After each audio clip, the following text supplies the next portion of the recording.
പ്രിയപ്പെട്ടവരെ, കഴിഞ്ഞ ദിവസം ചൊവ്വാഴ്ച ഇറാൻ എമിറേറ്റ്സിന്റെ യുടെ ഒരു കപ്പൽ തടഞ്ഞു വച്ചിരിക്കുകയാണ്. ഈ കപ്പൽ എമിറേറ്റ്സ് യിൽ നിന്നും ഇറാഖിലേക്ക് നീങ്ങിക്കൊണ്ടിരിക്കുകയായിരുന്നു. പക്ഷേ ഇറാൻ പറയുന്നത് സംശയാസ്പദമായ വസ്തുക്കളുമായി ഇത് ഇസ്രയേലിലേക്ക് നീങ്ങിക്കൊണ്ടിരിക്കുകയാണ് എന്നാണ്. അതായത് ഇറാഖിലേക്ക് എത്തുന്നു, പിന്നീട് ഇറാഖിൽ നിന്ന് ഇസ്രയേലിലേക്ക് നീങ്ങാനുള്ളതാണ്. ഏതായിരുന്നാലും ഇറാനെ സംബന്ധിച്ചിടത്തോളം ഇസ്രയേലിനെ ഉപരോധിക്കുക എന്ന വലിയൊരു ദൗത്യം തന്നെയാണ് ഇപ്പോൾ ഏറ്റെടുത്തിരിക്കുന്നത് എന്ന് നമുക്ക് മനസ്സിലാക്കാൻ സാധിക്കും. അതേസമയത്ത് ഇന്നുള്ള വളരെ പ്രധാനപ്പെട്ട മറ്റൊരു വാർത്ത, ഹൂത്തികൾ എമിറേറ്റ്സിന് വലിയ ഒരു മുന്നറിയിപ്പ് നൽകിയിരിക്കുകയാണ്.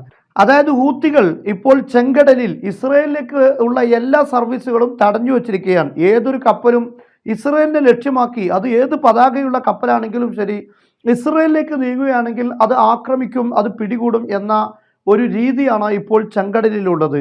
അമേരിക്ക അതിനെതിരെ സഖ്യം രൂപീകരിച്ചു. പക്ഷേ അതൊന്നും ഫലവത്തായിട്ടില്ല എന്ന് തന്നെ നമുക്ക് പറയാൻ സാധിക്കും.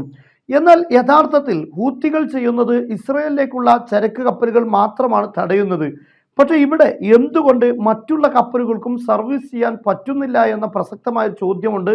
ഇതിന് കാരണമാണ് ഇന്ന് ഹൂത്തികൾ പറഞ്ഞിരിക്കുന്നത്. അതായത് ചെങ്കടലിലൂടെ പോകുന്ന ഇസ്രയേലിലേക്കുള്ളതല്ലാത്ത കപ്പലുകളും തടയാൻ വേണ്ടി ചില കൂലി പട്ടാളക്കാരെ ഇവിടെ നിർത്തിയിട്ടുണ്ട്. അത് കാരണത്താൽ ഈ ഭാഗത്തേക്കുള്ള മറ്റു കപ്പലുകൾക്കും പോകാൻ പറ്റാത്ത സാഹചര്യം വരികയും അതിൻ്റെ എല്ലാം ഉത്തരവാദിത്തം ഹൂത്തികളുടെ മേൽ അടിച്ചേൽപ്പിക്കാനുള്ള ശ്രമവും നടന്നുകൊണ്ടിരിക്കുന്നു. അന്താരാഷ്ട്ര തലങ്ങളിൽ നിന്ന് ഹൂത്തികൾക്കെതിരെ സമ്മർദ്ദം വരാൻ വേണ്ടിയാണ് ഇത്തരം നീക്കം നടത്തുന്നത്. അതുകൊണ്ട് തന്നെ ഈ ഒരു നീക്കം ഇനിയും തുടരുകയാണെങ്കിൽ ഞങ്ങളുടെ ലക്ഷ്യം ആയിരിക്കും.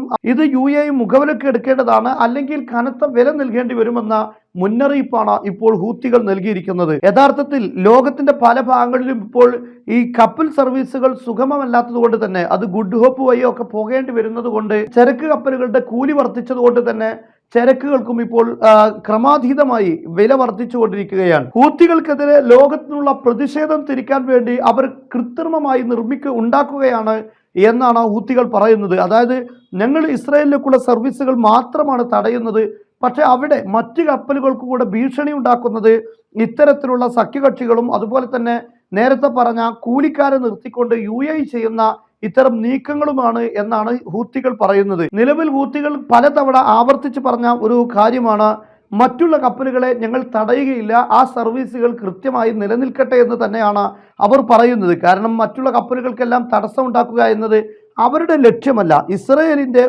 സീപോർട്ടിലേക്ക് ഒരു കപ്പലും പോകാൻ അനുവദിക്കില്ല എന്ന് മാത്രമാണ് അവരവിടെ പറഞ്ഞിട്ടുള്ളത്. മാത്രമല്ല അവർ ആക്രമിക്കുന്ന ഘട്ടങ്ങളിലൊക്കെ ഈ കപ്പലുകൾക്ക് കൃത്യമായ മുന്നറിയിപ്പ് നൽകുന്നുണ്ട്.